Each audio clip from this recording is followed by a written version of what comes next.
I call this meeting to order. Welcome to meeting number 19 of the House of Commons Standing Committee on the Status of Women. Today's meeting is taking place in a hybrid format pursuant to the standing orders.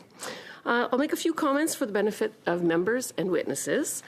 Please wait until I recognize you by name before speaking. And you may choose on your devices here in the room the language that you want to hear in, English, French, or the floor, which gives you both. And if you wish to speak, raise your hand. Thanks for your cooperation. Pursuant to Standing Order 1082 and the motion adopted by committee on Monday, September 15, 2025, the committee will resume its study of anti-feminist ideology. Now, before we welcome our witnesses, I'd like to provide a trigger warning.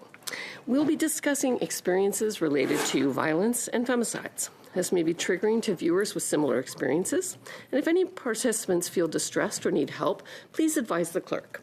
And for all witnesses and all members of Parliament, it's important to recognize that these are difficult conversations, so let's try to be compassionate in all of our conversations. Now I'd like to welcome our witnesses. We have with us today Rachel Gilmore, a journalist, Bubble Pop Media, and from the Fédération des Femmes du Québec, and from the Quebec Women's Association, Viv McCallion, Mobilization Coordinator. And to help you out, you're going to have your 5-minute statements. When you have 1 minute left, you'll see the yellow card. When you have 30 seconds left, you will see the red card. And then at the end of your time, I will ever so gently say, and that's the end of your time. So with that, we'll start off and we'll go to Ms. Gilmore for 5 minutes. Great. All right. So a few months back, I came across a research paper that I found deeply chilling. The study was published in June in the journal Gender and Education by Amelia Sandow and Luke Cousineau.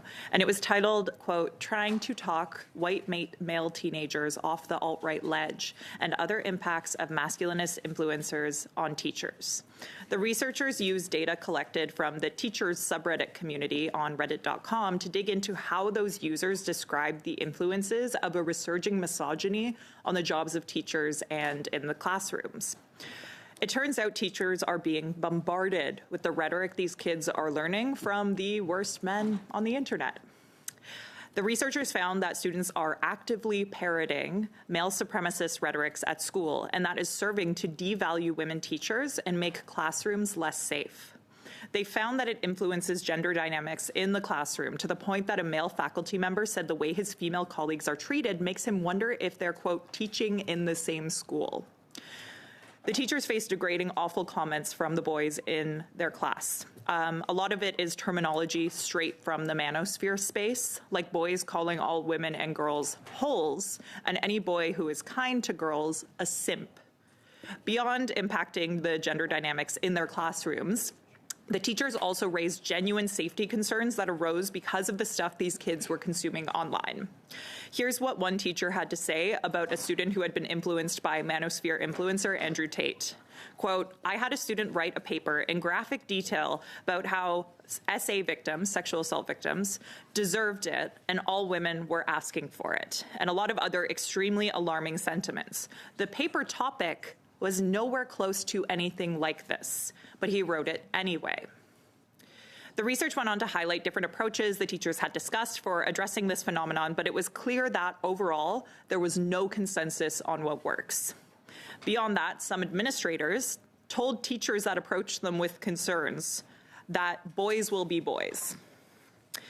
Despite everything I just described, the reason that I wanted to share this study and these anecdotes is because it gave me a very chilling, overarching realization, which is that these testimonies from teachers are akin to if you were standing on a beach and the water suddenly receded very quickly and very significantly. When that happens, it's an early warning sign of a tsunami. And that's how I felt about that study, because these boys are young right now. They're saying and doing these things in classrooms, but they're going to grow up and they're going to bring these ideologies into the broader world. That's why I am so glad that you're studying this issue of anti-feminist ideology, as thanks to a confluence of factors, including the advent of social media, incompetent moderation from tech giants, and manosphere influencers' creation of soft entry points for a more radical ideology. Academics I've spoken to have said that anti-feminist ideology is experiencing a resurgence because, unfortunately, it is nothing new. While experts like Luke Cousineau and Emily Sandow would be better placed to speak to the literature and studies on these topics, I can attest to some of the real-life experiences of encountering this ideology. As someone who exists prominently online as an outspoken woman, I often intersect with these virulently anti-feminist spaces and ideologies. That means, unfortunately, I have had firsthand interactions with the vicious misogyny these ideologies make manifest. Often, the white nationalists I cover who spew racist and transphobic vitriol don't have the kindest words for women either. As a female journalist who exposes them, I've therefore found myself on the receiving end of that hate. Harassers have engaged in softer tactics like mocking my voice and turns of phrases to dismiss my work. They swarm whenever I receive career opportunities, spreading often unspecific and gendered attacks against my character, hoping to intimidate those who would think to offer me such opportunities in the future. At times, like with respect to a CTV fact-checking job, it works. In fact, after my last committee appearance, the manner in which I spoke was mocked by several of these same voices as evidence that I was unqualified for the honor of testifying before Parliament. If you're uncomfortable hearing some of these stories, like the time that a man photoshopped semen on my face and circulated it around the internet, you can only imagine how uncomfortable it is to live this. So I am very glad that, once again, you guys are studying this, and I can only hope that I'll be of some service today in helping to answer your questions. Thank you. Thank you so much. And now we'll turn to Ms. McCallion for 5 minutes, please. Oui. Donc, Thank you for having me today. I'll get down to business right away. Anti-feminism isn't an opinion.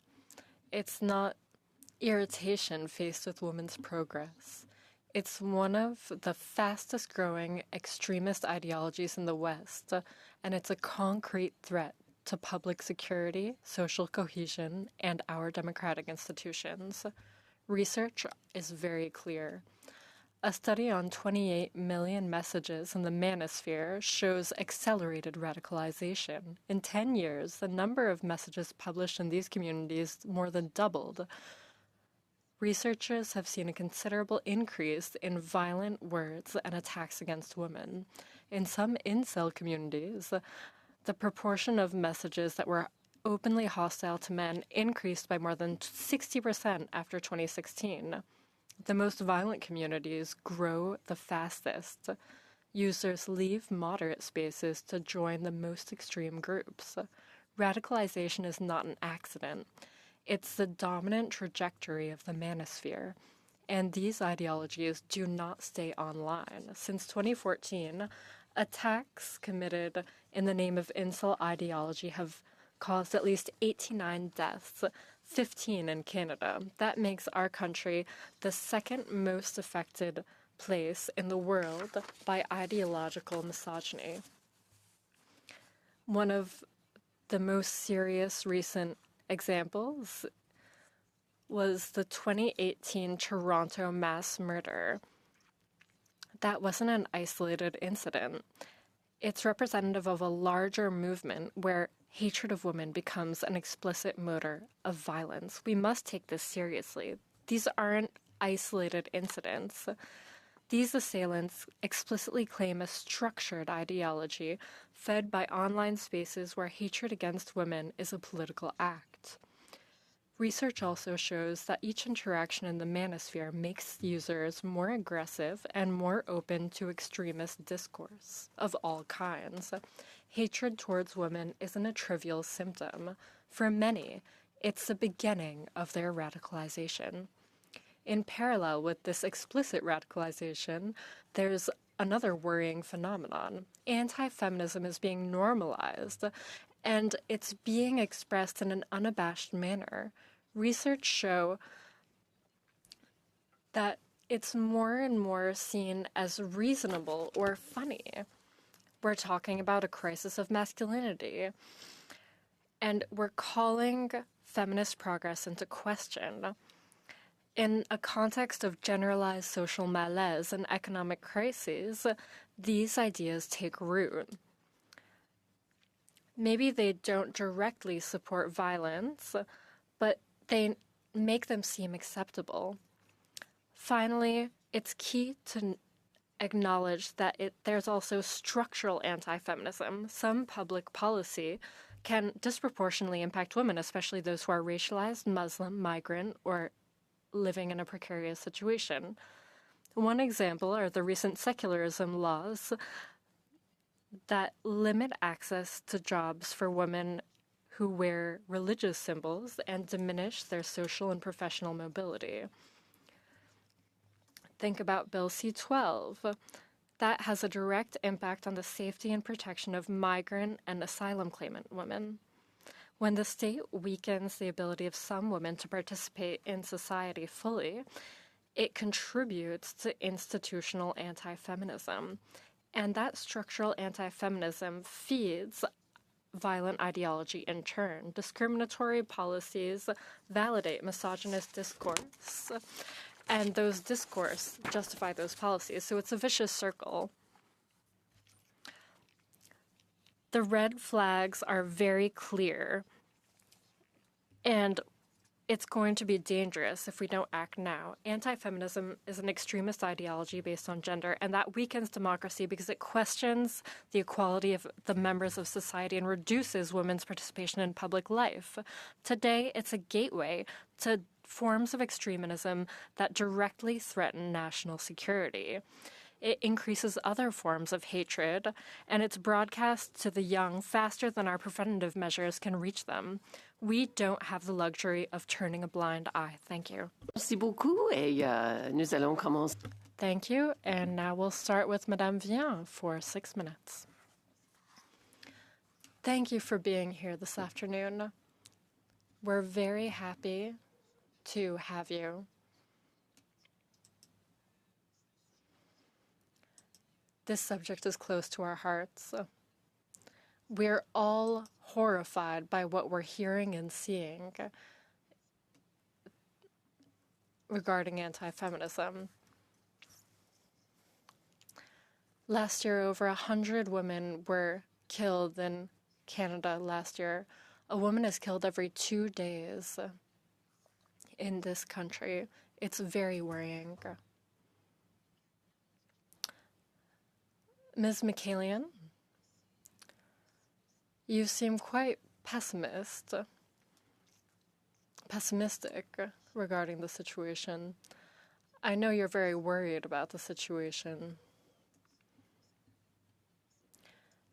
And you're talking about a political act. What do you mean exactly by that? You said that anti-feminism is a political act. Yes. For men in the manosphere, it becomes a political act.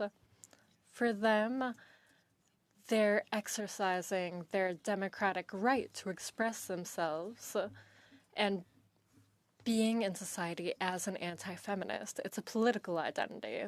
Those boys and men use that as a political identity to defend their right to participate in society. Tell me, we've spoken quite a bit about education here and in other studies. Education always comes to the forefront. There was a study that said we really need to target young boys. What should we do? What do you recommend that we do? Or put forward in order to help these young men in order to put them on a very different trajectory? More prevention is necessary. We need to give people on the ground more tools. For instance, prevention, there needs to be popular education. People on the ground, like teachers, need to be equipped to do so. We also need to equip parents.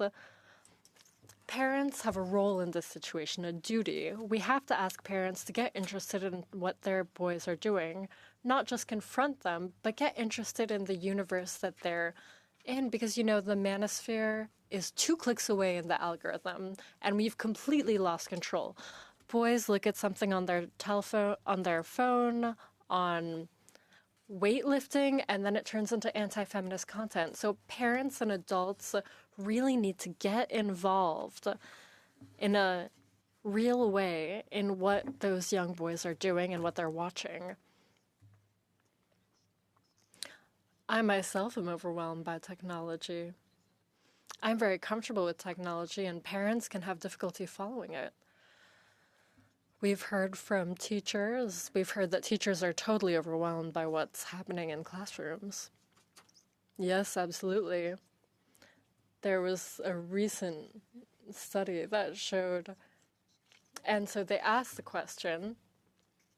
It was undertaken by OGRI, an organization on sexual diversity. The study asked boys, if your sister was a lesbian, what would you do? And many boys added an answer to say that they'd kill their sister if she told them that they were lesbian. Many added that on. That's what the research showed. And it just came out. So there's an increase of that kind of discourse, and that's what my colleague said in her opening remarks. Mrs. Gilmore, I don't want to give him free advertising, but someone came the other day and said that every time this person is online or shown, the number of clicks, the number of people who follow him goes up significantly. Tout le monde en parle had that person. I don't know if you know that show. It's a popular Quebec TV show. Openly, should we talk to those kinds of people? Should we give them a platform? Because they've had quite a large platform. I think that if we're going to talk to those people, we need to do it in a responsible way. We have to do it in a way where we ask hard questions about their ideas. I wasn't in the room when they decided to invite this person, but if I had been a host on Tout le monde en parle, I probably would not have invited that man. But if you're in a situation where these men have platforms, we must ask hard questions. Ask hard questions on the concepts that they're sharing. We don't have much time, but here we're looking for solutions and recommendations. Madame Michelin, you talked about prevention. Do you have any other recommendations for us? Of course. You have to fund feminist groups to do research so they can have more data in order to justify acts on the ground. That's something the government can do, and that would really help us. Going to Ms. Khalid for 6 minutes. Thank you very much, Madam Chair, and thank you to the witnesses for being here today. Much appreciated all of your work in this space. I'll start with Ms. Gilmore. Ms. Gilmore, when we talk about anti-feminist ideology and indoctrination by, and it's an organization or organized in a certain way, who are the they? Who is organizing all of this? Well, there's a lot of money in it. And it's not necessarily organized always in the sense that there's a traditional structure to it. But, you know, you can argue that the profit model and incentive structure that's created through social media and through the ways in which these figures can take advantage of creative ways of achieving virality is sort of the institutional structure that creates an atmosphere where these people can thrive. And, you know, like Andrew Tate's a great example where he was actually deplatformed initially, but he's been able to thrive despite that because he told his followers, when I'm deplatformed, take my clips and post them everywhere. He gave his followers permission to do that, and he encouraged them to do that, so that actually there was this sort of perverse reaction that ended up happening where when he was deplatformed, he exploded even more. So, but the they is, these tech platforms, the alt media, there's all kinds of alternative platforms that when an individual is deplatformed from a more mainstream one still allows them to reach an audience. It's I wouldn't say it's organized in a traditional sense, but there's absolutely a lot of different hands in the pot here. Thank you. I appreciate that. So, you spoke about Andrew Tate, and there are many others that are like him. What makes young people so vulnerable to be so susceptible to that message, do you think? I asked an academic who studies these issues that exact question about Andrew Tate on my podcast not long ago. And what he told me is that a lot of these young people, young men, want someone to tell them how to be a man in this society. And guys like Andrew Tate claim to have an answer to that. And they also package their content in such a way that it's very difficult to navigate some of the moderation, because when he's just doing his, fighter bodybuilding stuff, that isn't the kind of thing that you can take down. But it's a soft entry point that eventually leads these people who are consuming fitness content, as you mentioned earlier, to this pipeline towards this deeper radicalization. So I think that it's difficult because the fact that these guys exist and present themselves as role models for those young men on how to be men is something that we really need to have a counterbalance to. And frankly, I think we need to disrupt the notion that this is in any way what manhood is. Are you implying that these influencers or role models, quote unquote, take the vulnerability of young men to make money for themselves? Definitely. Oh, yeah, absolutely. All of this is a grift. Like, these are not, I mean, some of them are ideologues, sure, but there's a lot of people who have figured out that there's a ton of money in exploiting people's fear, their insecurity, their, it's a scary world. It's overwhelming. And there is a lot of money that you can make in telling people that you have all the answers and how they should live, and can help them to get the girls, to get the money, to get the fast cars. And it's disgusting to me, because there are real problems in this world that need to be addressed, but nothing that Andrew Tate offers will provide that redress. Thank you. Ms. McCallan, do you want to comment on that? J'ajouterais que... I'd add that we're living in a world with a lot of instability. The cost of living is going up. The prospects for young people are going down. It's hard to buy a house. The environment is catching fire. So young people are vulnerable. It's a good time for these influencers to seek out their attention, because the distress that youth are experiencing is real and justified. We have to get interested in that distress because there's something real there. The solutions that they're getting is an easy solution, and it seems to give them a response to everything. But we need to get involved as well.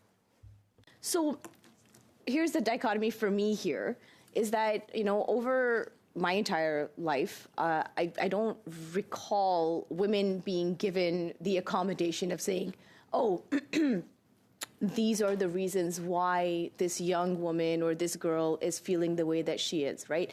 And yet here we are having a whole study on why young men and boys are feeling the way that they are and are being indoctrinated the way that they are. So we are all, I think, agents of our own choices. So where is that balance between providing prevention support to young boys and men and holding them accountable for the shitty actions that they are taking oftentimes? I think it's important not to coddle them by acting like, young men are in a specific crisis that young people, period, aren't facing. I mean, income inequality is at a record high in Canada, and that is the precursor to a lot of the feelings of vulnerability and insecurity that young people, period, are dealing with. It just so happens that a lot of these young men are being targeted by grifters that are profiting off of the specific ways in which that insecurity manifests itself among young men. But I think that it's unhelpful to act as though the root issues are inherently unique to the lived experiences of young men when so much of this is a societal issue. Thank you. Yeah. Madame Larouche, vous avez la parole pour 6 minutes. Thank you very much, Chair. Thank you very much to our witnesses for being with us today. This study looks into the precursor reasons to femicides and violence against women. The rise of anti-feminism and masculinism, unfortunately, inevitably leads to a rise in violence against women. First,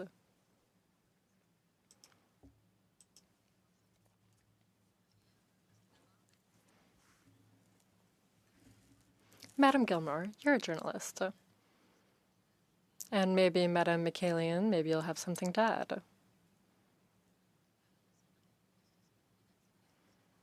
We've talked a lot about the problematic role of the media and the role of disinformation and misinformation in this file of radicalization is considerable. As Marie-Ève Carignan, a researcher, said, in parallel,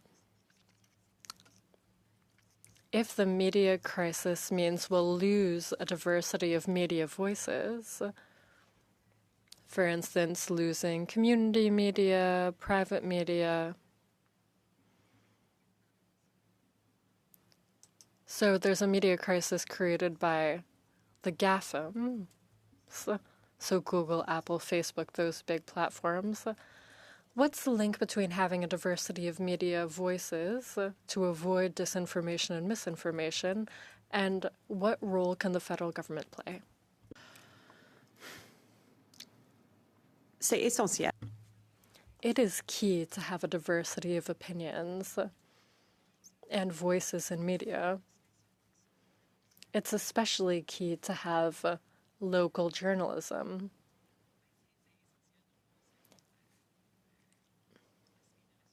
It's key in multiple aspects of society. It's important to have a report on city councils and that kind of organization where there are issues. And without local media, we would never know how to deal with those issues or talk about those real community issues.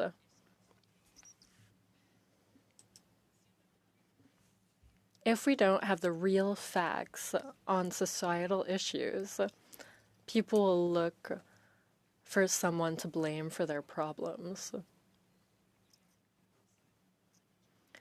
Many people, as we've touched on, profit off giving those answers and profit off saying, here's who you should blame. Having a diversity of media, having a strong media, a media with enough money, well, that's where the government can help. There can be a counterbalance to those problematic people. Madame Michaelian, do you have anything to add? We also need media to get interested in what community groups are doing on the ground. That's where the expertise is. We're the ones with the expertise on the ground. So maybe you need to harmonize what the media is covering and what we're doing.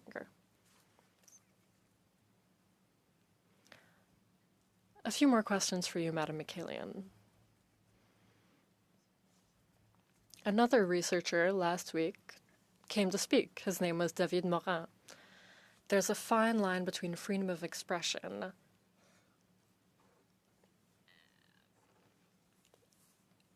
if there's to be a law on online hate speech. Another research talked about the importance of legislating on cyber violence that's the federal government's responsibility because it concerns the criminal code.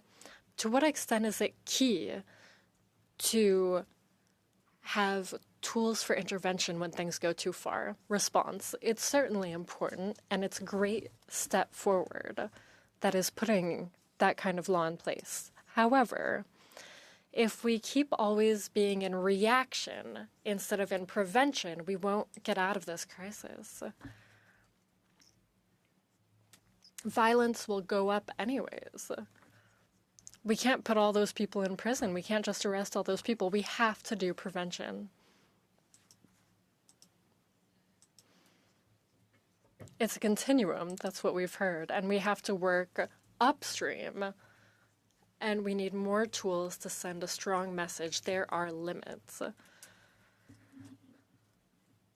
We need to work in education, but those who commit violent acts, well, there will be consequences. Madame Gilmore, do you have anything to add regarding cyber violence? I just had a thought on what you mentioned. In my personal experience, I get a lot of death threats, rape threats. What I've found in my experience with the law is that it's always reacting.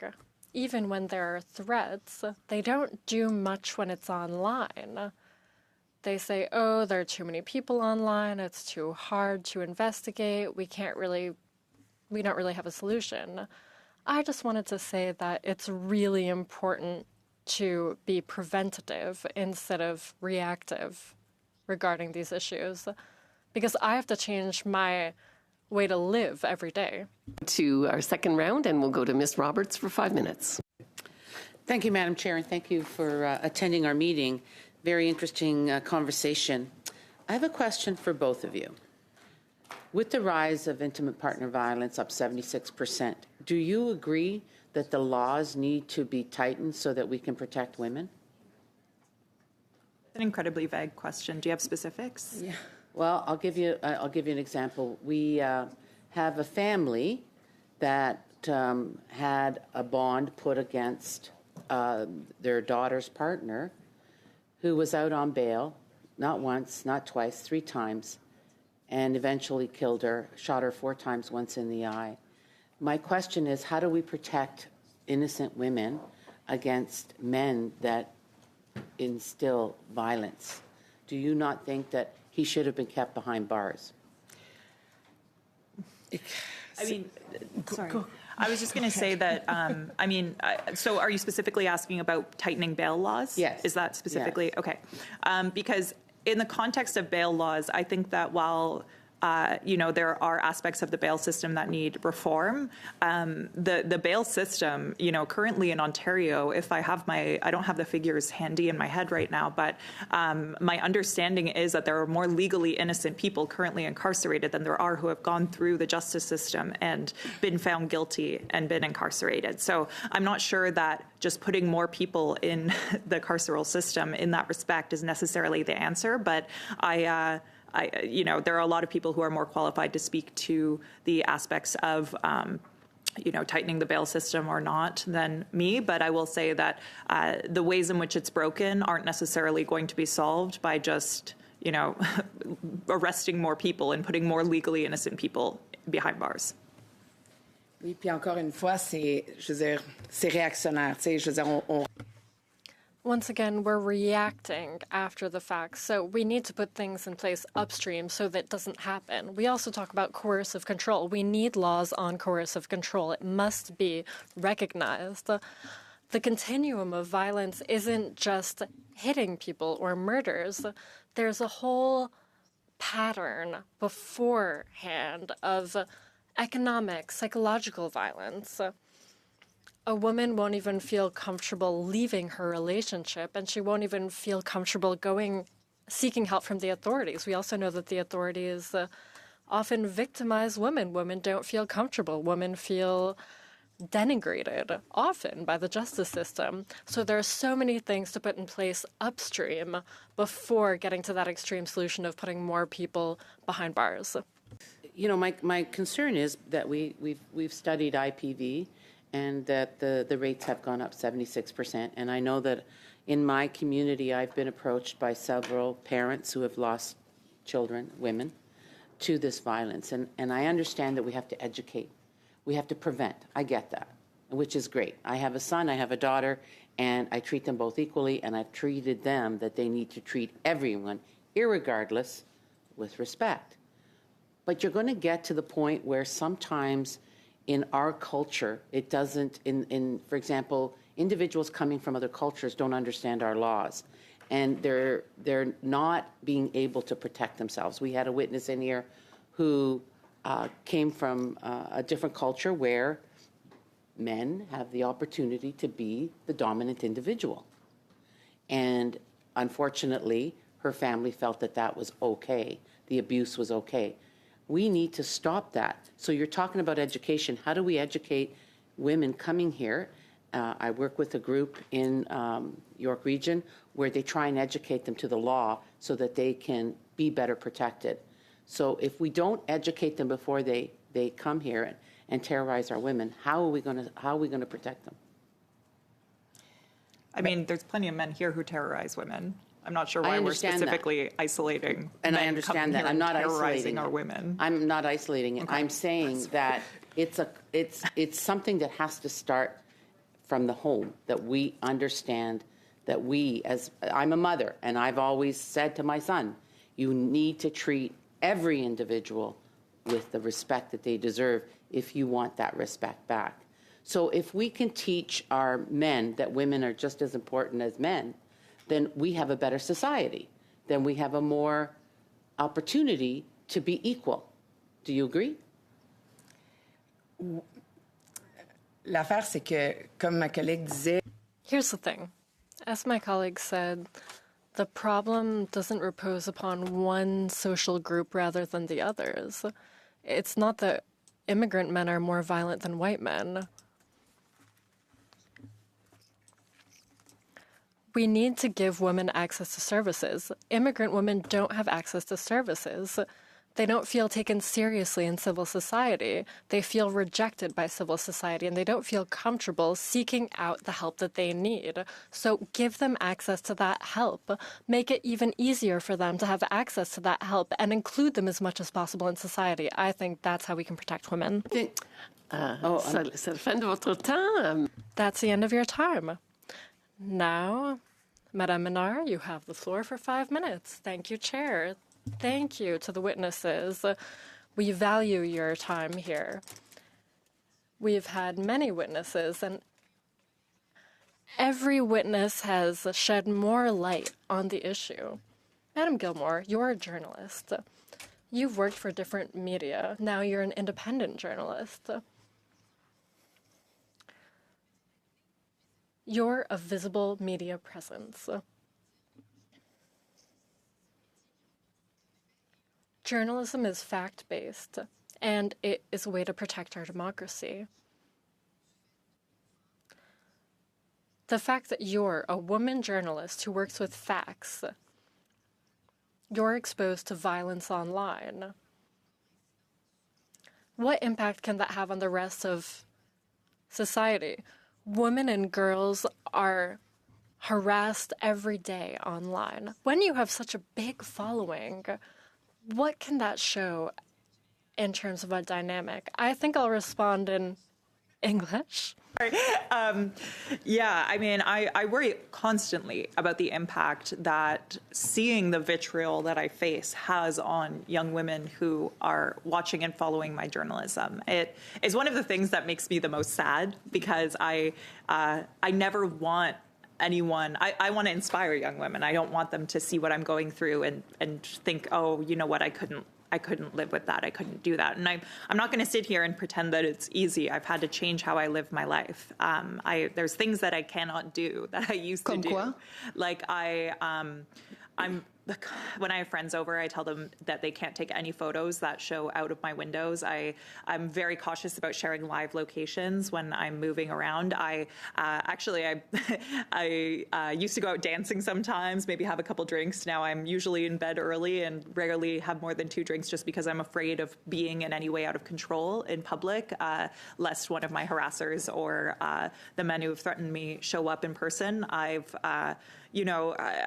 It's even impacted my partner's a musician, and I've had individuals show up at his concerts to film me and harass me, and so I even have to be cautious sharing that part of my life, and if I'm ever moving around. So there's tons that I have to do, and it's very unpleasant. I'm not sure if you had another question or if you wanted me to speak to the issue of the.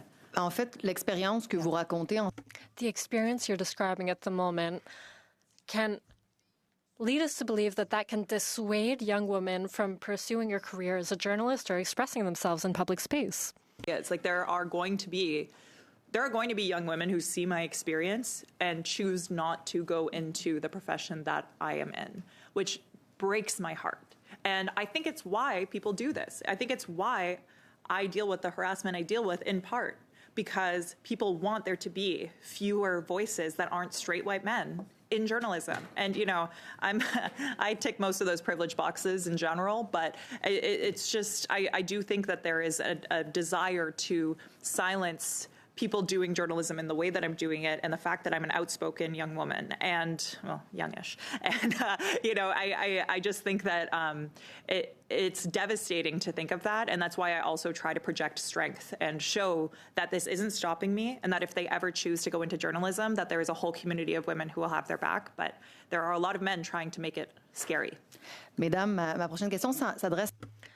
My next question is for both of you. You're both present online. Hashtags, aggregating communities. In anti-feminism, what can you tell us about what we're observing on hashtags specifically? I don't know if it's hashtags that are really the problem. I think it's that these communities are formed not in mainstream media. They're more on Reddit, for instance, that kind of community. So people will use the hashtag to find a community, a group that talks about certain subjects. And that's kind of their home, their online home. So it's not so much on mainstream media. Mainstream media they'll attack people like my colleague here, but the nitty-gritty of the issue is really on, let's say, parallel channels. Thank you very much. Now, Madame LaRouche, 2.5 minutes. Thank you very much, Chair. Once again, thank you very much, Rachel Gilmore and Vay McKellian. Madam Gilmore, it's not just in journalism that women don't want to get involved. In politician, there's been a backslide in terms of women in politics. Some women don't want to get involved because they don't want to expose their children to that violence. In any case, I'm convinced that something's not talked about enough. Now I'm talking about what we can do in the federal government. That's why I asked you about the criminal code. Helping media, that's within the federal government's purview. That's something that we can act on. Another thing that's under the purview of the federal government, and Madam McKellian, you mentioned it, are the federal government's policies and foreign policy. This morning I met Afghan women. Their message was, Canada must continue to be a leader, but we're worried. It's worrying to say that Canadian foreign policy is no longer feminist. Can you speak to the importance of that message? It sends the worst message possible. It's also the importance of applying the gender-based analysis plus in all laws. That must be at the heart of laws. Otherwise, we'll let people will fall to the wayside. And when marginalized or minority groups are attacked, well, we're hurting everyone's rights, and one day women's rights will be hurt. We're not safe from our rights being diminished. We have to think about it with an intersectional lens. Thank you. Now, Madame Vien, 5 minutes. Thank you very much, Chair. I'll share an anecdote. I was trained as a journalist, and I worked as a journalist. I'm obviously not a journalist now because now I'm an MP, and I'm also from community journalism. When I was a journalist, I experienced reprisals because some people didn't like what I was doing. And so it's nothing new. It's not easy. That's my anecdote. All that to say, it's positive to have women and girls in journalism and other women and girls who get involved in politics and advance the women's rights. The other day, I pronounced a speech on Polytechnique, the Polytechnique tragedy. I don't know how many people talked about that speech this weekend. That's what I'm trying to say. Everyone can do their part. I don't have much time. Madame Michaelian, earlier you said we need to fund feminist organizations more. Does your organization get federal funding? Response, yes, on some projects. We have an internship project that's funded by the federal government, but that's not where our main funding comes from. We're worried. In the department plan, cuts could come into effect. Does that worry you? Yes, absolutely. But without public funding, there are fewer opportunities for us. There's less opportunities to have resources to do our work. Our work, which is seeking out the knowledge we need to fight our fight. Earlier you talked about coercive control. I'd just like to reassure you on one thing. Women around the table are asking the Canadian government to fast-track legislation, a bill called C-332, that will criminalize coercive control, but it died on the order paper. But it was unanimous in the House. Now it's in the Senate, but it died on the order paper. So criminalizing coercive control is the thing to do. Yes? Yes. I don't have an official position from my organization regarding criminalizing coercive control. But personally, yes, that needs to be legislated. Because at the moment, there are violent actions that aren't considered violent actions. Yes, it's a gray area. In the day-to-day basis, some people don't know what coercive control is, and they must be trained, and we must do awareness raising. Another subject. There's a group called Partage au Masculin from Beauce. I would invite you to contact them. They take angry men and who are mad at everybody, especially mad at women, and are overwhelmed, and they take those men and they support them.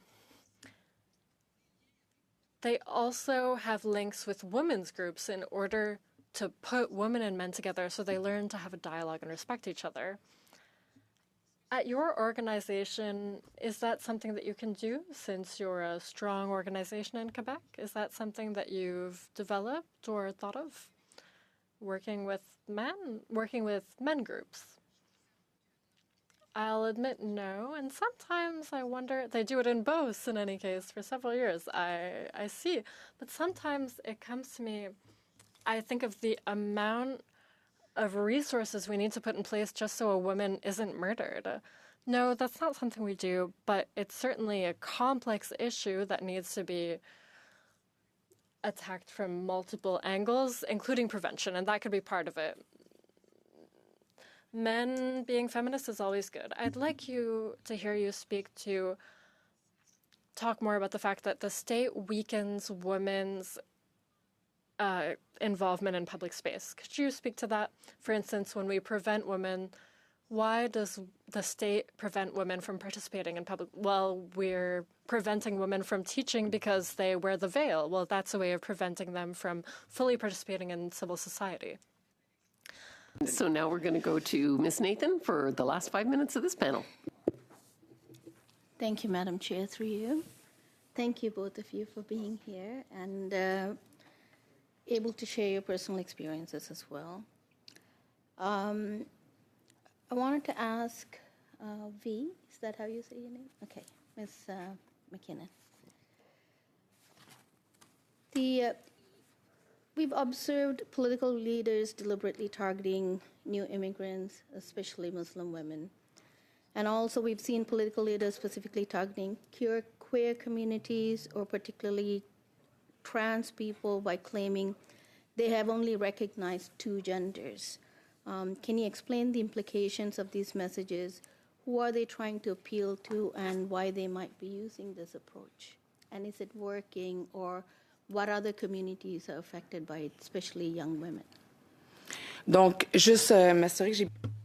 I just want to make sure I've well understood your question. You want to know how policies that are transphobic can impact society and anti-feminism? And specifically being vocal about this, because they're usually seen as community leaders, like leaders talking about this. So. Je veux dire, les groupes des personnes trans... Well, for trans people and non-binary people, they're being attacked continually, and I think that's within the context of the rise of the right and the rise of radical right-wing discourse, and those are marginalized groups that are trying to live their lives with dignity. I can't speak from experience, but there's been a lot of increase of violence towards those groups. Just today in the media, I saw that schools in Quebec will prevent teachers from being called other than Mr. or Mrs. So we're telling young people that gender is binary, they're only men or women, and we won't respect someone. We won't allow them dignity if they want to be called in a different way because they identify in a different way. So we're saying that masculinist and transphobic discourse is correct. And we're doing it in front of our young people. So yes, it's very worrying when political leaders have that kind of discourse. And I don't know if you have anything to add to that. I know you've been harassed yourself. So. Yeah, I mean, I've been horrified seeing the virulent transphobic rhetoric that has been spread through society. I mean, even some politicians in our House of Commons have been saying disturbing things that have gotten them condemned by Egal Canada and other organizations. I mean, Pierre Poilievre's comments about trans folks have been egregious, saying that he's only aware of two genders. And I think that one of the massive issues within this is you're ultimately not only, all of our rights are intertwined, and when you adjudicate the presentation of gender for, say, going to the bathroom, what you are doing is adjudicating who is going to be harassed in that bathroom. I'm a 6-foot-tall woman. If I go pee and there's a bathroom ban, are people going to speculate about my genitalia? Am I going to be harassed when I'm just trying to use the washroom? Anyone who doesn't present in a very effeminate way is going to face questions and harassment. They are open to that. So it's not only rigorously enforcing, the forms of gender expression that exist in our society, but also, even among cis women, they are going to be harassed for this. So all of our rights are intertwined, and it is essential that we fight for all of them. Can you talk a little bit about the DEI movement, the anti-DEI movement, and how that is affecting women in general, especially young women? Anti-DEI is one of the stupidest things I've ever heard. You're opposing diversity and equity and inclusion. Why? What is wrong with any of those things? I think that there's a fundamental misunderstanding of how DEI operates in Canada as well. We tend not to use quotas, which is the aspect that is often attacked as, privileging certain groups over others. What we tend to do is just do audits of workplaces to ensure that everyone is having equality of opportunity. And I think that to attack these notions is a dog whistle to the worst elements of society that are seeing us slide towards a more fascistic world, and every politician who engages in that should be ashamed of themselves. I'm so sorry, but that's the end of our time for today. We got a bit of a late start with the votes, but I want to thank our witnesses. Thank you for being so open and sharing freely with the committee. We really value that. Now I'm going to suspend briefly while we switch up for the next panel. Thanks.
Anna Ye, présidente, et Sukaina Boutieb, directrice. General Director, welcome. The Gamer Foundation, we have Dr. Alok Kanogia, and he's the trustee and the president. Nous commencerons par les We'll start with the opening remarks. Starting, Madame Nora Naye. You have 5 minutes. Thank you. Chair, MPs, on behalf of the Alliance, thank you. My name is Nora Naya. I'm the CEO of the Alliance. I'm speaking to you from Vancouver, the traditional and unceded territories of the Musqueam, Squamish, and Tsleil-Waututh nations. I'm accompanied with Sukaina Boutieb, the General Director, who's with you in person. Our association is a national feminist non-for-profit dedicated to awareness raising and the role of the 1.5 million Francophone and Acadian women who live in minority situations. Our network has 17 member organizations across Canada. Today, we're here to talk about anti-feminist ideology because in May 2020, our association was targeted by violent intimidation. We got a suspicious package. Warning. What I'm about to say might be upsetting. This package had not only explicit physical threats, but also 100 written messages saying that women belonged in the kitchen. The message showed anti-feminist values and discriminatory rhetoric towards Francophones as well as towards immigrants. This incident is not trivial, and it's not an isolated act. It's in the larger context of the rise of masculinism in the last few years that endangers women's safety. This incident is part of the rise of anti-gender and anti-rights movement that exploit fear and disinformation to attack the rights of women and other minorities. This incident shows an ideological convergence that's particularly dangerous.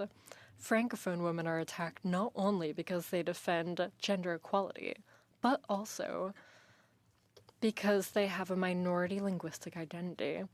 Francophone and Acadian women have 2 or 3 minority identities. They're women, they're Francophones, and they have other identities. These oppressions aren't added up. They're combined and overlap. They create specific forms of vulnerability and exclusion. We must face those exclusions on the daily. This reality requires an intersectional approach to come up with adapted responses. In consequence, we organized the first Pan-Canadian forum on masculinism and Francophobia. Throughout the process, we were supported by a youth delegation.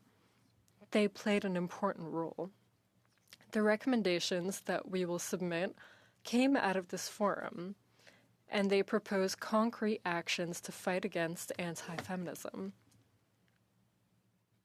1, that the government support the voice of young minority Francophones and include women's organizations in the definition of solutions. 2, that the government collaborate with provinces, territories, and civil society in order to share expertise and put concrete projects in place to counter anti-feminism.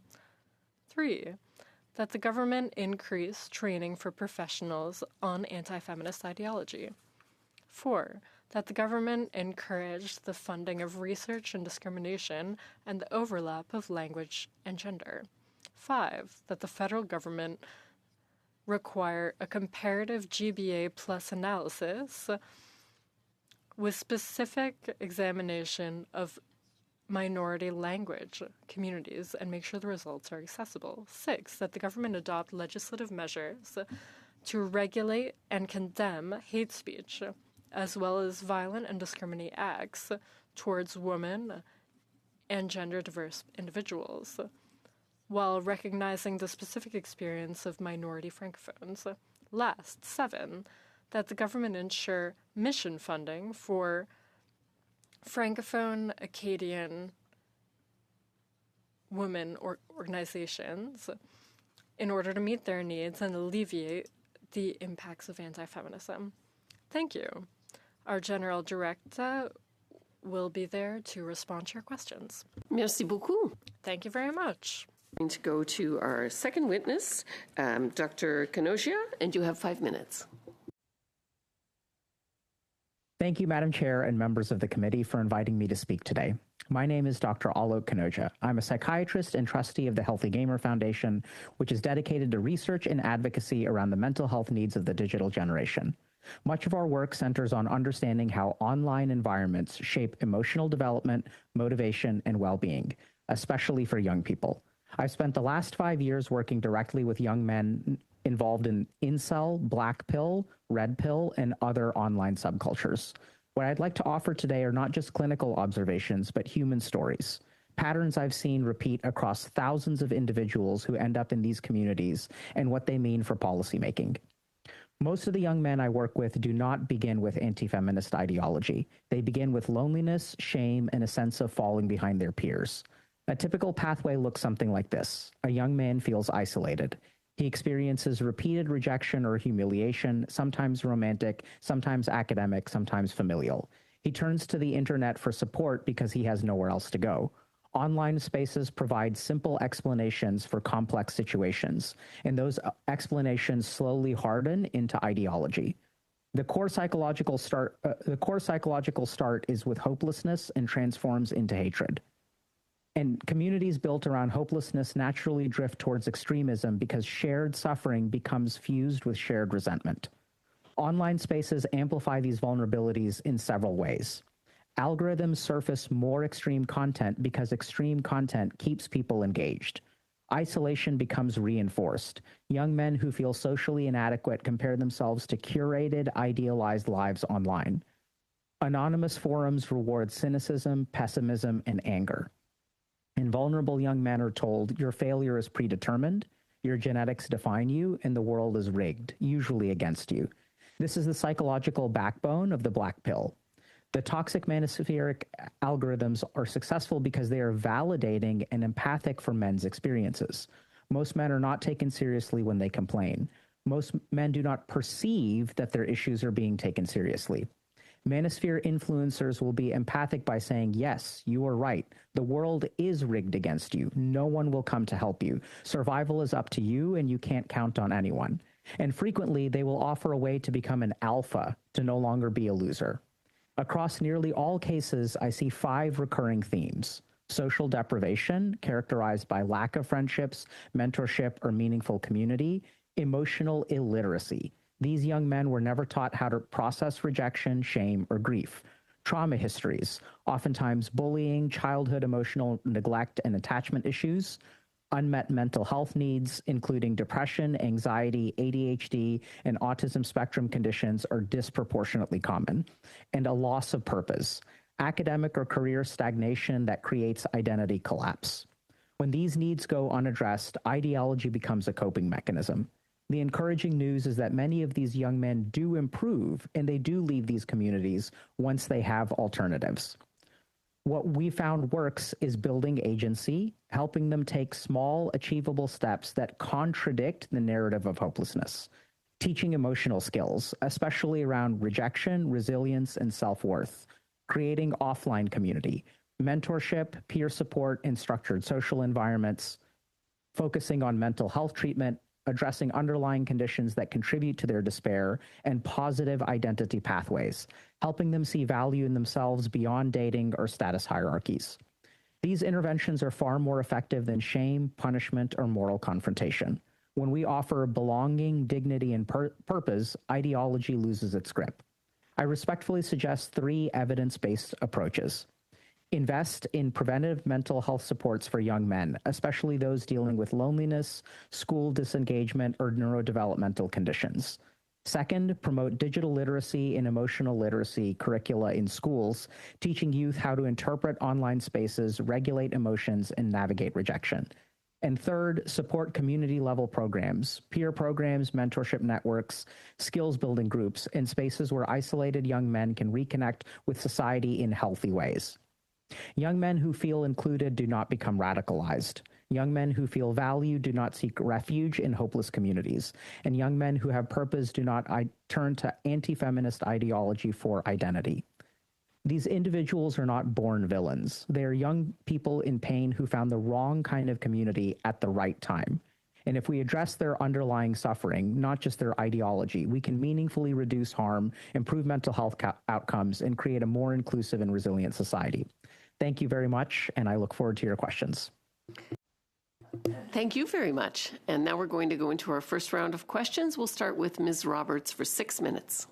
Thank you, Madam Chair, and thank you to the witnesses for being here today. So my first question is going to go to Dr. Is it Kajola?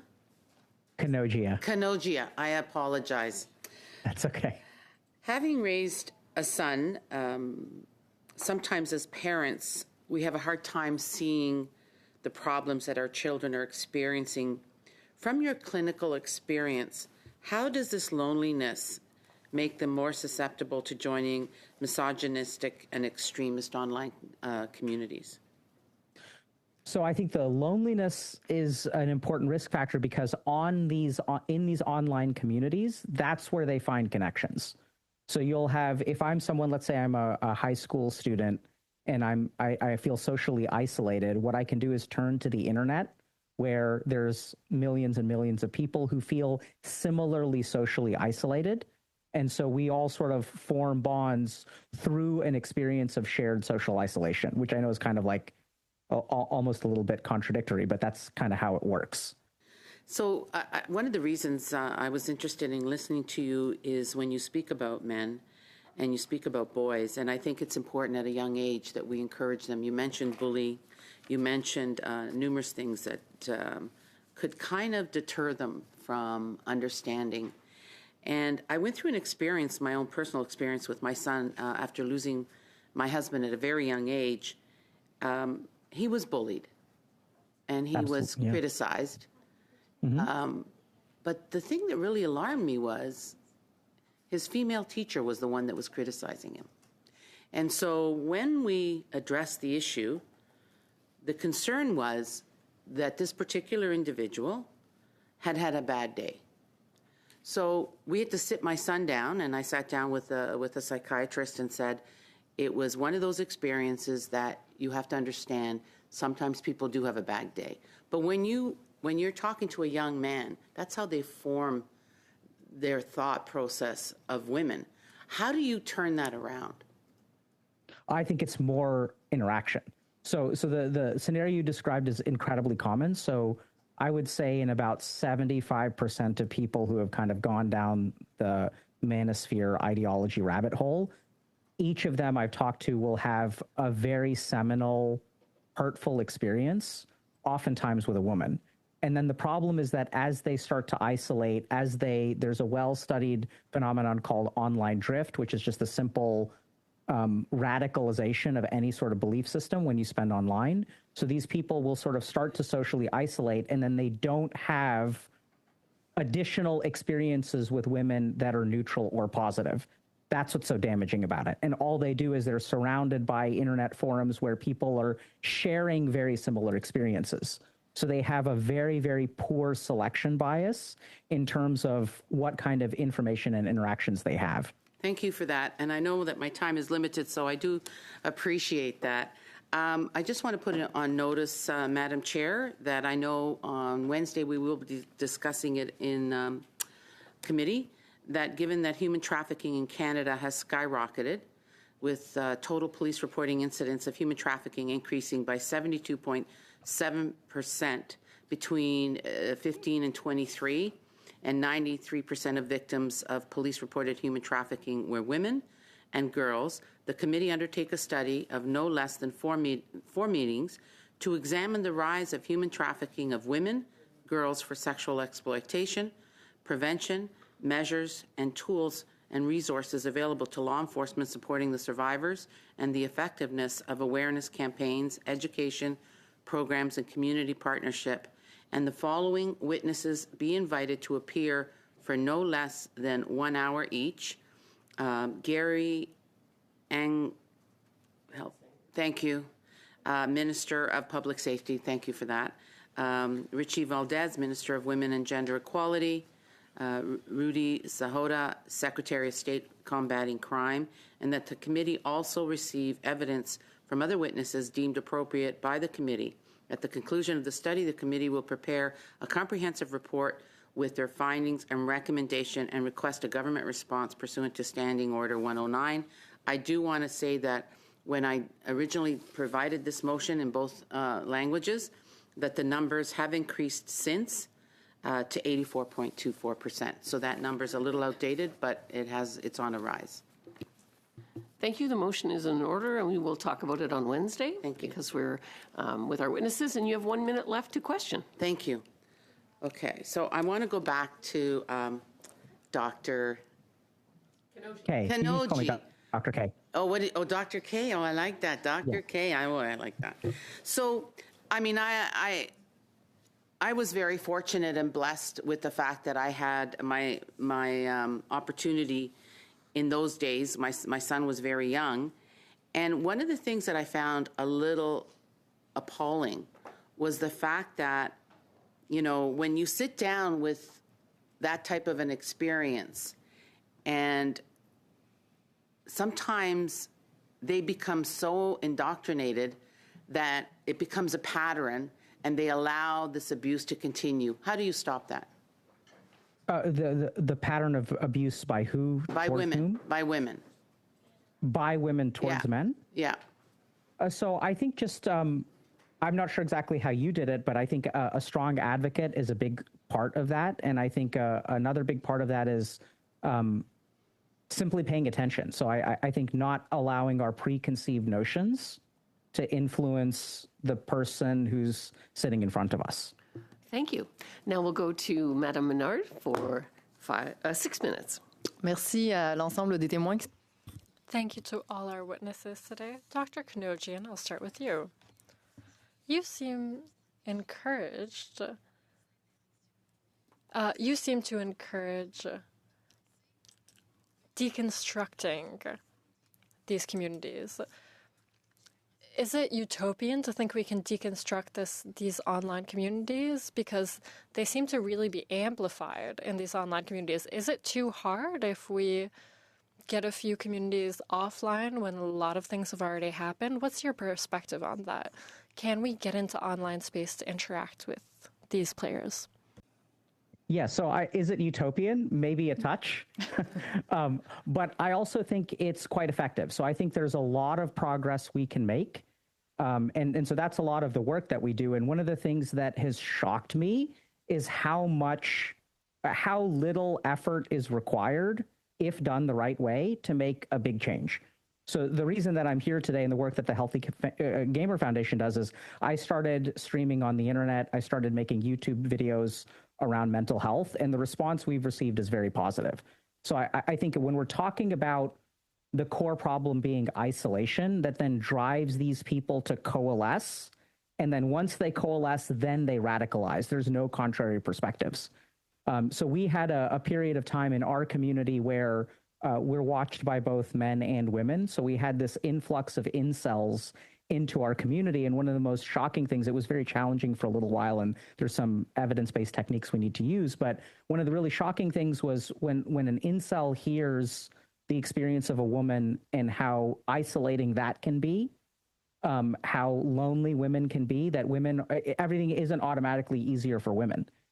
And the problem is that if you're in an incel forum, you're never going to hear from women. So I actually think that there's a lot of, positive social interaction that is being deprived of these people. And once you start intentionally intervening, I'm amazed at how much progress can be made. C'est très, très intéressant. Je sais qu'à travers... That's very, very relevant. You're also involved in getting people involved in forums and in gaming, not to confuse those two things. But within a forum, you're encouraged to speak up, to express your opinion. Does that have an impact when you leave digital space? Oh, absolutely. So I think you're touching on something which is very fascinating, which is, so when a man joins, let's say, an incel forum, they're encouraged to speak up. They learn a certain kind of rhetoric. And if they open their mouths anywhere else, the immediate response is ostracization, which I think is pretty fair because they'll oftentimes engage in very hurtful or hateful language, which isn't like socially acceptable. And so even though the response is appropriate, it doesn't help the problem because now this person is moving out into the real world. They're voicing some kind of rhetoric and there's no attempt to understand. There's no curiosity, right? I'm a clinician, I'm a psychiatrist, so it's my job to try to understand everyone who comes into my office. And so I think you're spot on that when people move out into the real world, that becomes very difficult for the audience of people who are listening to these people, as well as for that person. And so there's a certain amount of tolerance. What we found is that there's a certain amount of tolerance that is necessary to almost like socially rehabilitate these people, to help them understand why their words are hurtful, as opposed to simply banning the person from the space. But that's a lot of work, and it's like kind of an uphill battle. Oui, oui, en effet. Certainly. Now, Madame Boutia, thank you for being with us. During her opening remarks, your colleague said community organizations have also become victims of anti-feminist attacks. Not just people. What can that tell us on the state of affairs? Can you speak to personal experience of your colleagues? What's your view on the situation? I think it's pertinent to note that as women and as minority francophones, we were victims of this attack. So this rise of anti-feminism and francophobia, that's something we don't talk about enough. The difference is that it was directly sent to our offices to talk about their ideology. That doesn't mean that kind of comment doesn't exist on the internet. It exists. But they can take it even further. And luckily, in our case, it was just a package, but there were clear threats. It can even lead to direct physical violent actions towards women. That's also very important to recognize. Often, actions will be minimized, and on the internet, they won't be taken seriously. And organizations, well, given that they're targeted, they're easy targets because they're spokespersons. You've said that you'd like to do things differently. Talk about mission-based funding. What would that change? That would change everything. It would give organizations structures. Right now, not all organizations have funding. Many have no funding. But there's still spokespeople for a whole province or territory. For instance, Saskatchewan, one of our member associations, that's just one person part-time that represents the entirety of the Francophonie in Saskatchewan. So how can they do concrete actions to help the women in their region? And unfortunately, that's the reality of underfinancing. So funding isn't just for organizations. It's allowing organizations to meet relevant needs. And also to create times for women and for collaboration so that... Maintenant. And now, Madame LaRouche, 6 minutes. Thank you very much, Chair. Dr. Kanogia, thank you very much for being with us today. Thank you for bringing this point of view. My first questions are addressed for the Francophone Women's Association. You've talked about having more support for Francophone women in minority contexts. It is critical. When we talk about violence, well, there's often a situation that's an urgent situation. One must be able to speak our language and have services in our languages. Can you give us a description of the situation at the moment of minority Francophone women? At the moment, there's a highly weakened network. If a woman needs services in French because she's experiencing violence, having service in French in shelters, well, that's not available in all places in Canada. There is an organization that just has 5 apartments. It's a transition home and not an emergency shelter. That shows the lack of services. In order to talk to someone in your language, in French, when you're experiencing an emergency situation, it's not always possible. My colleague in BC can speak to her situation where there's no shelter organizations in French, and when there is one, it'll cover from the Yukon to BC with very little funding. Maybe there'll be one person part-time. How can we meet those needs? We're discussing only meeting the needs now and here. We're not talking about prevention, awareness raising in order to undertake systemic changes. And eventually, I hope we won't have to talk about anti-feminism. Maybe I'm being a bit utopian, but we need awareness programs in order to meet the needs of the here, the now, and the future. Thank you very much. In your recommendations, you talked about the GBA plus exhaustive analysis. Recently, my colleague at Public Accounts sent me a report, an auditor's report on GBA Plus from 2022. Despite the law, there seems to be a lack of support. A GBA Plus analysis isn't done all by itself, so there needs to be leadership and enough resources and a clear message sent out. Departments need to have the means to undertake GBA Plus analysis. What could that change for you? We've been talking about GBA Plus since 1985. GBA Plus ensures that when we put public policy in place, they adequately respond to the needs of the population with all the various identities that the public can have. So when we put funding in place, it will adequately respond to the needs of the Francophone minority women. Unfortunately, when there's a GBA plus analysis, Francophone minority women are always forgotten or they're not taken into consideration. That's why one of our recommendations is to ensure that there's a comparative analysis that is exhaustive, taking minority linguistic communities into account and sharing them. There's a serious need for this on the ground.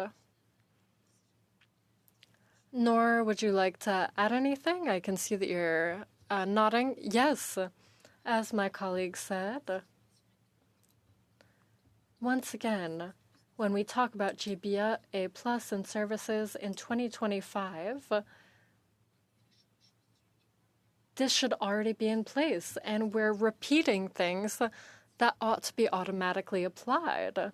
When there are federal action plans that don't mention Francophone speakers in minority contexts, that's very worrying. And we can see the repercussions on the ground.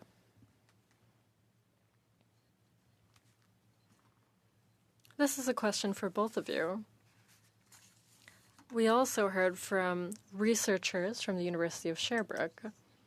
They work on extremism. They've said there's not enough data and there's not enough research. Research on anti-feminism. We talked about GBA+, we talked about support to Francophone women in minority contexts. Why do we need more research? Why do we need those numbers? Nora, would you like to respond? No, go ahead. Research allow us to name what we experience on the ground. We can experience things. For instance, that situation of the package, that was in 2020. It's been 5 years. But having concrete data, especially specific data for minority Francophone communities, well, there's very little data. Why doesn't it exist? Because there's a lack of financing, a lack of funding for specific projects. So it's very relevant to ensure that when we want to ensure we're meeting the people's needs, that there is concrete data that reflect the reality on the ground. Thank you. And now, Madame Vien for 5 minutes. Thank you very much, Chair. Thank you all for being available this afternoon. Hello, Doctor. Kay, my first question for you is this. You've given us a bit of hope in saying that many young people find alternatives to these toxic networks, those networks that would leave them on an undesirable path. Can you tell us exactly what alternatives they find, for instance, with the specific case that you've seen? Since you work with youth, give us an example of a young person who found an alternative path. Yeah, so if you look at a lot of podcasts, so there's a term podcast bro. I don't know if you guys have heard this term, but a lot of men are interested in self-development. And so there are toxic communities of self-development and self-help, and then there are helpful communities. Part of the reason that I'm standing here today and part of the work that the Healthy Gamer Foundation does is I'm a psychiatrist, but I also make YouTube videos. I live stream on Twitch and on YouTube, and about 10 to 15 million people, about 7 to 12 million men tune into me every month to hear healthy alternatives. So there absolutely are positive communities, several podcasts, and those kinds of adjacent followings. There are several social media and content creator type of people who will sort of do this work. And then there are more local things like Big Brother programs, Big Sister programs, peer support programs that can provide healthy alternatives. Merci beaucoup. Thank you very much. Could you give us a statistic or an overview of this radicalization among young men in North America? Unless you have a specifically Canadian statistic. What have you seen in this regard? What percentage of young men becoming radicalized? Yes. So I think remember that it's a continuum, right? So there's people who are sort of at the early phase of radicalization, and then that can grow all the way to very severe radicalization. There aren't very good statistics in North America or elsewhere, but I think if you look at related conditions, if you look at things like the rise of pornography addiction, the rise of things like video game addiction, these are oftentimes comorbid. So when you have someone who is addicted to pornography, the likelihood that they are engaged in anti-feminist ideology is high. And I think what we're basically seeing is probably somewhere between 6 and 15% would be my guess, depending on the study. Merci beaucoup. Dites-moi une chose, quand on est à la... When one is a teenager, there's a tsunami of emotions. Your body is changing. You said solitude is one of the main risk factors. A teenager is a teenager. A teenager is going through a hard time. How can we improve their outcomes as teenagers vis-a-vis this solitude? Is it more intense now than it was 20 or 30 years ago? Absolutely. So I think you touched on the main thing. Teenagers have always been teenagers, but the world that they live in now, the world that they grow up in now is different. So I think we are seeing all kinds of changes. Yeah, you have something else? I'm sorry. No, please go ahead. Oh, okay. So yeah, the world is changing. So I think a couple of things that we have to understand is that technology offers us alternatives. So when I was growing up, I was also bullied. I was very socially isolated, but I had no choice but to socially rehabilitate myself. As I went to university, there's a lot of forced social interaction that essentially allows us to become socially rehabilitated. That's no longer the case today. So when someone is now socially isolated, they actually, if you think about, let's say, a 25-year-old man or even a 15-year-old, you don't have to leave the house anymore. You can get food delivered to you. You can work from home. You never have to socialize with anyone. So I think that's why we need more programs to help teenagers train in certain skills that we never needed social training in, like social. So we have an event on our Discord server where we practice asking people out on dates. So 200 people will show up and we'll practice asking out people on dates. We train social skills, we train emotional regulation skills, and these were things that people would basically acquire before. But now the way that our society is structured, no one is forced into social acquisition skills. And I'm sure the members of the committee can think about times in their life where they didn't feel like doing something socially and they learned how to do it. Merci, monsieur. C'est terminé. J'avais des questions pour les dames. C'est la fin pour vous. That's the end of your time. When I was younger, but I don't need it now. Now we're going to Mr. Chen for 5 minutes. Thank you, Madam Chair. To Dr. Kanogia, you said the world is changing. We know that anti-feminist ideology has long existed, but now young men, boys are more connected than ever in this technological world. Are there examples, positive examples that you can share of how gaming platforms, streaming sites, social media have addressed the ways in which their platforms have been used to disseminate anti-feminist messaging and to try to address it? I see. So your question was about, are there kind of success stories of platforms trying to protect against anti-feminist messaging? Yes. Yeah, so I think this is happening slowly but surely and in a very kind of inconsistent way. So there are, for example, certain gaming platforms that will regulate the kind of, so a user will be, they'll implement a system where a user will be given the right or unable to communicate via voice chat. So if I am someone on voice chat and I speak in a toxic or harmful way, the game will recognize that using certain voice modulation like analysis. So I don't know if this makes sense, but right now I'm speaking and I'm not upset. Whereas if I start using expletives and start yelling at people, we actually have the technology to recognize when someone is being toxic. And then there will be certain kinds of auto mute functions or mute functionality against particular things. And there are many games. I worked with one game studio to try to develop a more positive cycle of social community. And we built something around more timely feedback. I don't know if this makes sense, but if you think about how we police human behavior, you know, if your child says something inappropriate, if you're a parent, you tell them right away. One of the big problems that platforms have is that when they punish someone, the person is not given a reason. And oftentimes there is a lag between the behavior and then the punishment.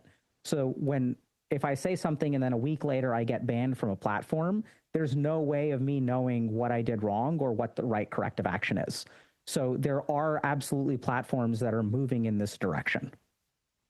Thank you. When you talked about the shared suffering that some of these young men and boys are experiencing that compel them to join in this shared community where they can where they're united by their common social deprivation, the trauma they might have experienced, the unmet mental health and other needs. When I hear that list, I also think about those who are oppressed, the young women and girls who are on the other end of this anti-feminist ideology. What do you think is possible in terms of creating empathy that allows these young men and boys to understand that what they perpetuate is exactly the harm that is experienced by those who are on the other side of the issue? Yeah, so I think it's a beautiful question. And I think basically so these problems have gotten a lot worse as we have become isolated and radicalized. And I think the most important thing is to move in the opposite direction.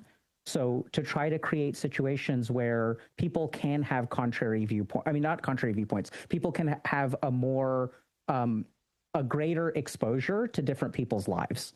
And we find that the biggest problem, really one of the biggest problems with some of these incel communities is that when they open their mouth in a public space, everyone wants to kick them out, which is an understandable reaction because they'll oftentimes have hateful rhetoric. They have overly generalized views of what women are like. They'll say all women are a particular way. So I think there's a certain amount of like being able to tolerate that and then sort of educate these people, sort of give them a kind of better perspective. And there's a lot of research that shows that mentorship and older peers are very, very important for that. And that's something that's really missing in these communities. From your clinical and research experience, what emotional or developmental factors make young men at this point more vulnerable, particularly vulnerable to the types of anti-feminist narratives we're seeing? The most important thing that I think is underaddressed is something called normative male alexithymia. So alexithymia is to be colorblind to your internal emotional state. So most men do not understand what they are feeling through a combination of biology and social conditioning. So they don't even know. So if you take an incel, they don't understand that they feel ashamed, they feel fearful. They just think the world is out to get them. They're not aware of their internal emotional state. And the reason that we call, sure.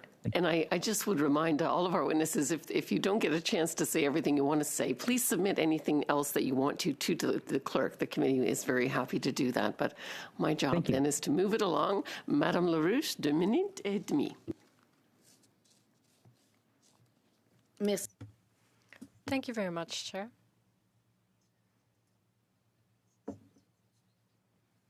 I'd like to continue to touch on the recommendations from the Francophone Women's Association.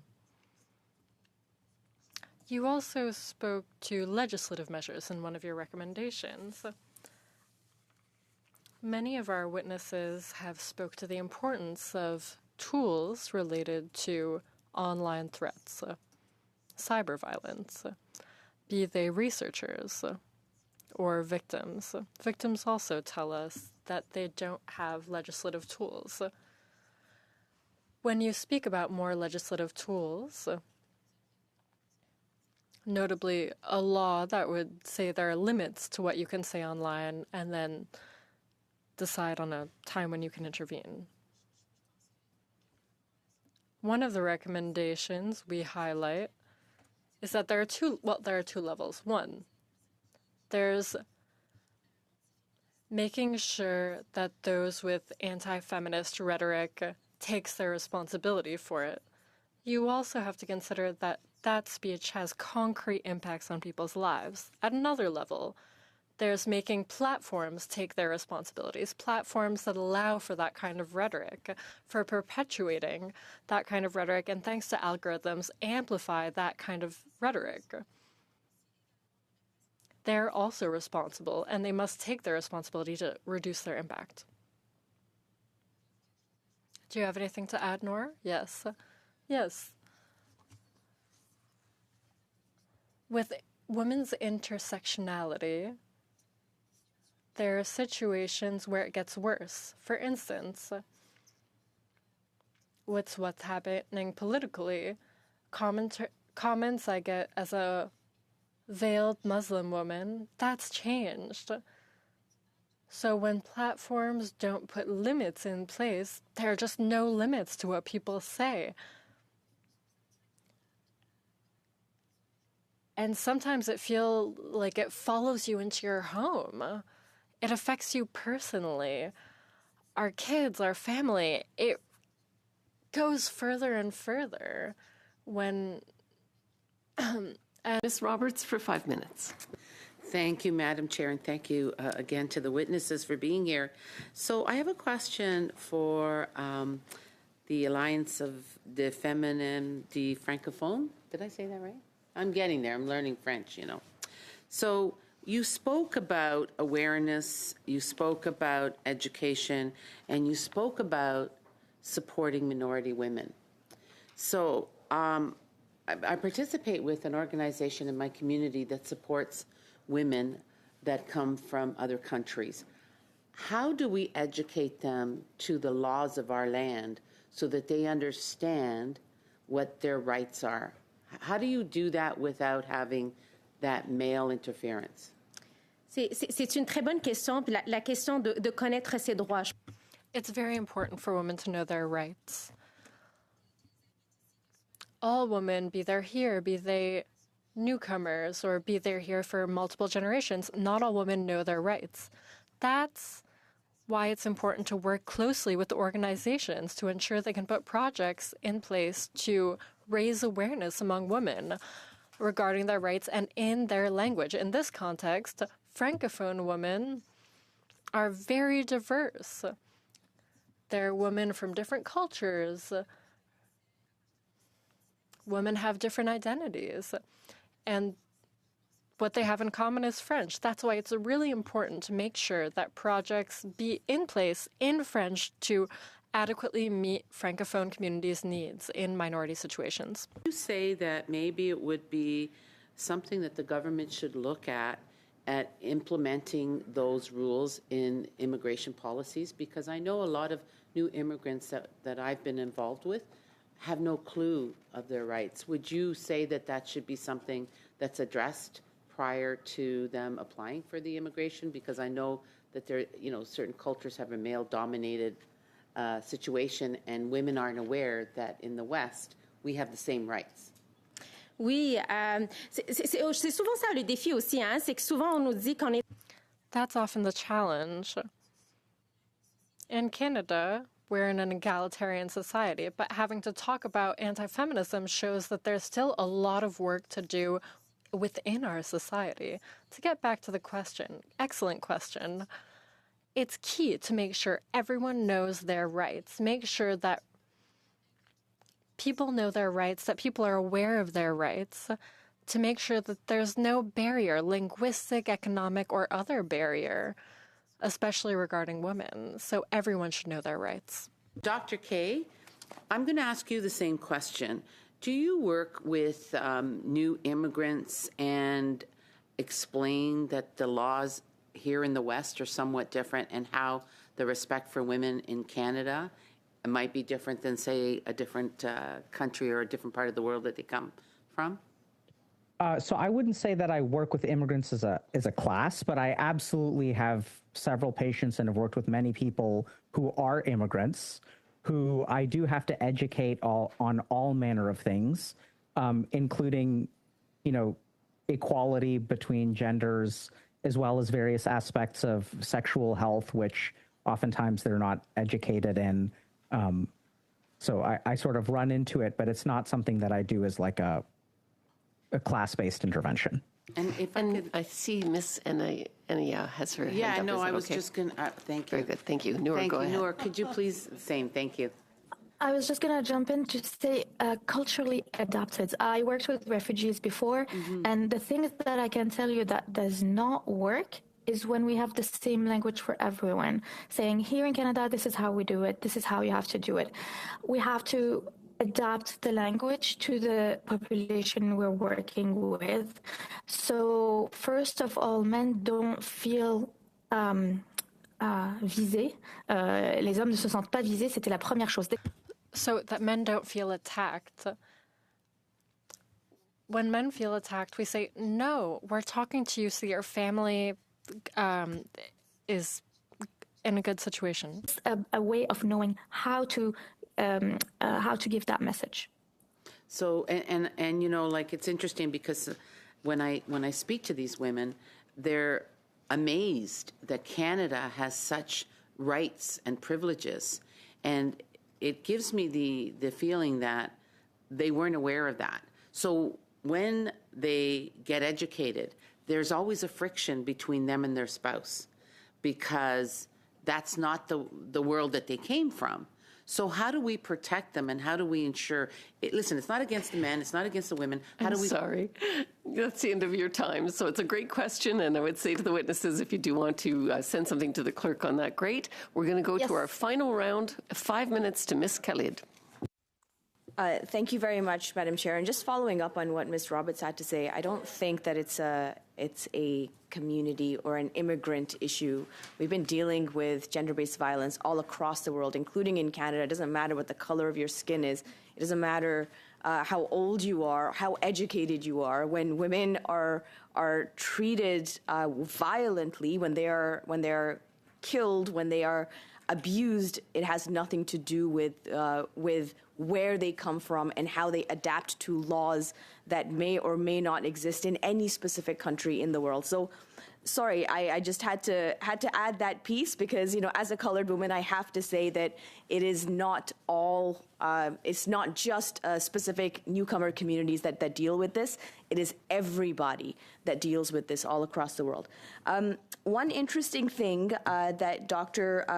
Kanogia had said, and I would love to have the input of both Sukaina and Noura on this, that the rise of porn and rise of gaming has accentuated or has exacerbated what I think is already has been there. So we were talking about, you know, what are the factors that is creating this culture of anti-feminism, anti-feminist ideology. So I will ask you guys if you can perhaps take time to comment.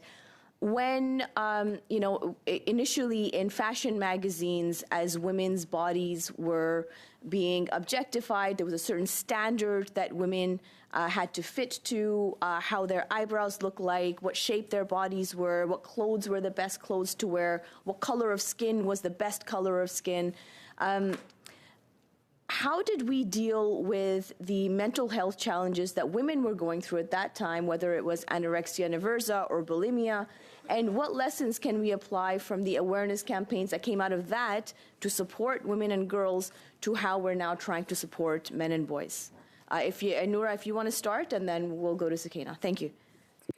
I think representation, I think what we're doing with women now, culture is changing. It's a whole culture that needs to change. The same way we did with women, representation of different shapes of women, age. I think for men it's the same. I'm not a doctor, and maybe Dr. Kanoja can correct me on this, but I see a lot online when it comes to exercising, like gym buddies, like people, men who talk about how to exercise. This is where I see that also it's giving an image, a message that men have to look a certain way, women have to look a certain way. Being fit and being healthy is always related to a certain image. So we worked well on we're starting to work well on doing more presentation around the woman body and age and wrinkles and all that. I think men also should be represented differently. Like we're still making fun of dad's bellies or something. I think men needs to be more comfortable with what they see represented of them. Thank you. Dad bods are the best, by the way. Sukaina, if you want to comment. I can't comment on that one. Définitivement, je pense qu'une chose qu'il faut quand même... Definitely. We have to recognize the lack of models. It's important to have models. We often forget that. As people, even if we don't realize, we're always comparing ourselves with others subconsciously. it's also important to value different bodies, different people in society. And we also have to highlight them. We have to normalize different bodies. We can't just show one model. The more we normalize differences that we have as human beings, the more normal it'll be and the more we can concentrate on what someone says and not the image that they project. Finally, Dr. Kanogia, if you want to end this session with your final remarks, please. Yeah, no, I mean, I think you're touching on something really important. So body dysmorphia and eating disorders are on the rise in young men. And I think a lot of this shame comes from they have this internet-based idea of what kind of man they're supposed to be, and they don't live up to this false idea. And one of the things that I'll tell people to do is, if you go to a playground, you'll see real moms and real dads, and they are not what you see on Instagram or TikTok. Excellent. Well, thank you so much to our witnesses for all of your testimony today. That was great. And for committee members, I just want to remind you, tomorrow in the House, we are tabling our our femicide report. And so right after that at 10:30, there's a presser. We agreed everyone in the committee would be able to come, and one member from each party will speak after me, and then I'll summarize, same as last time. Any questions about that before I adjourn? Madame Menard. On avait une, mais je pense que vous venez de dire. I had one, but you just answered it, Dominic, Lauriane. During the press conference, there was some confusion, so everyone is welcome, and one person per party can speak. Welcome, and one speaker per party. I'll start, then it will be one from the Liberals, one from the Conservatives, the Bloc, and then I'll summarize, open it for questions, and really, we can answer the questions together. It's fine. Excellent. Thank you so much for your attention tonight. And with that, I'll adjourn.